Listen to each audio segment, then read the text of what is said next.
Hi, I'm David Kipini with Matrox Graphics, and I'm here on behalf of AIMS today at ISE 2020.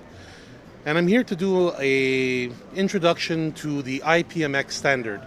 And what IPMX is all about is the ability to use open standards for AV over IP, because we believe that it's time and the market has arrived at a point of maturity that we want to replace all of these different proprietary methods that have been used over past years with an open standards-based approach.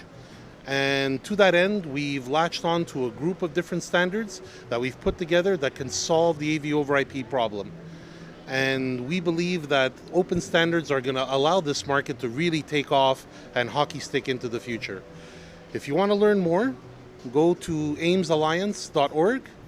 That's AIMS alliance.org. Thanks a lot.